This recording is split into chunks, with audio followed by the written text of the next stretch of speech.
Founded in 1929 in New York City, the Museum of Modern Art in Midtown Manhattan was the first museum devoted to the modern art. Today, MoMA's rich and varied collection offers a panoramic overview of modern and contemporary art. From the innovative European paintings and sculpture of the 1880s to today's film, design, and performance art. Their collection includes over 150,000 paintings, sculptures, drawings, prints, photographs, architectural models, and drawings. Collection highlights include Claude Monet's Water Lilies, Vincent van Gogh's The Starry Night, and Pablo Picasso's Les Demoiselles d'Avignon, along with more recent works by Andy Warhol, Elizabeth Murray, Cindy Sherman, and many others. The latest renovation was in 2019. Its new building has a bigger lobby, another entrance, and a pair of elevators. Amongst other things, with the renovation, the museum centered in its unrivaled permanent collection rather than temporary exhibits. I have not visited physically, but thanks to technology, I could see the museum virtually as almost if I was there. Let's begin. In the first floor, we can see an inspired juxtaposition in the collection galleries, which includes Henri Matisse's The Red Studio from 1911, and in the left, Alma Woodsy Thomas's Fiery Sunset from 1973. In the fifth floor, you can see on the left Les Demoiselles d'Avignon, one of Picasso's most famous paintings. In the right, we have American People Series number 20, Die by Faith Ringgold. As we move forward, we can see in a gallery called Design for Modern Living, the Frankfurt Kitchen from the famous Dutch architect Great Lihotzky. The gallery shows concurrent styles in art around the world. In here, from left to right, we have Vincent van Gogh's The Starry Night from 1889, which hangs alongside Henri Rousseau's The Sleeping Gypsy from 1897. In here, we can see an installation view of Sur Moderno, with Lina Bobardi's Bowl Chair from 1951 in the foreground.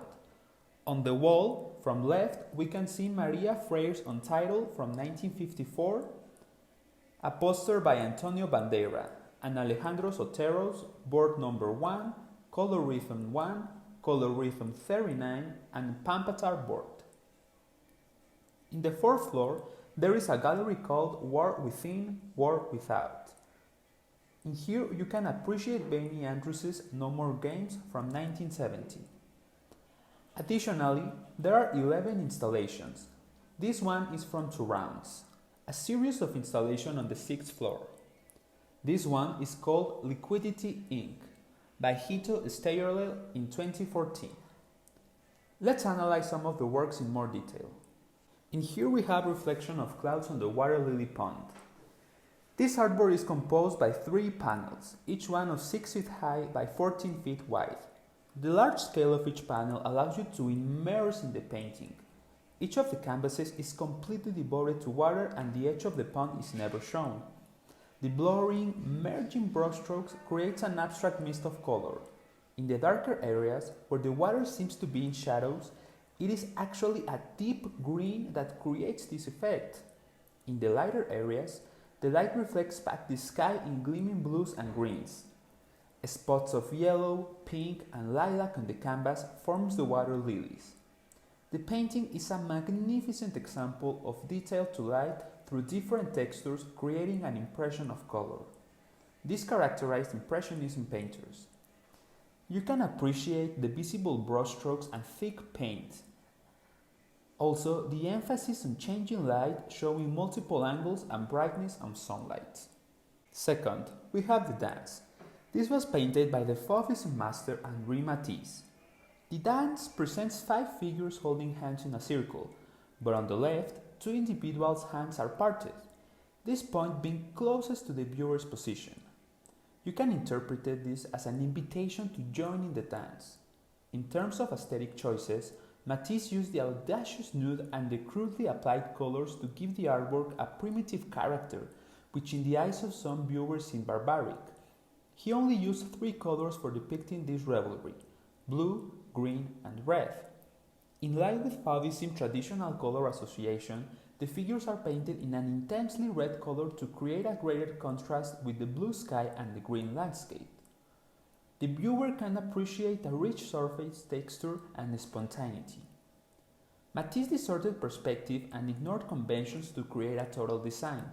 He moved away from the fact that there were figures and rather tried to convey the joy, music, and movement of the 5 dancers played on an arbitrary pictorial plane. And here we have the persistence of memory. In a dreamlike landscape, giant watches are present in the foreground. However, these watches are soft and melting along the canvas. The bottom 2/3 of the canvas is occupied by a dark brown, flat expanse of sand that is deep in the shadows. The top third of the painting has a yellow sky that graduates into a deep blue at the top of the painting. In the top right corner, there is the cliffs of Cadaqués from Dali's hometown in Catalonia, making a reference from them being timeless and permanent. On the left, close to the water, there is a blue elevated rectangular platform with a dark trimming around the edges. Dali invites the audience into his dreamlike landscape and unconscious. The hard and soft surfaces plays a huge role in the painting, since it confuses the viewer. In the left, there is a golden watch with ants crawling all over. In the middle, there is an amorphous, strange, equally melted figure. Lastly, the framing is almost as looking in a scene of a movie, which will be the exact moment Dali wants us to show. Lastly, we have woman number 1 from the Dutch-American artist Willem de Kooning. In here, he depicts a tall, rectangular, and powerful woman as the main object. The woman occupies the whole 190 meters of the canvas, creating a sense of dominance and fury.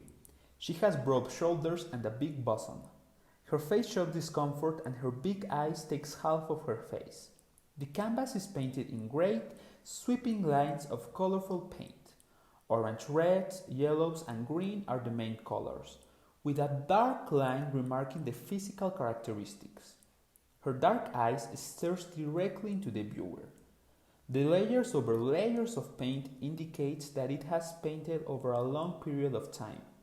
In the contour of the body, he uses thick brushstrokes, creating the impression of muscularity and volume. The lack of proportionality in the legs and arms is showing the viewer his expression of a woman.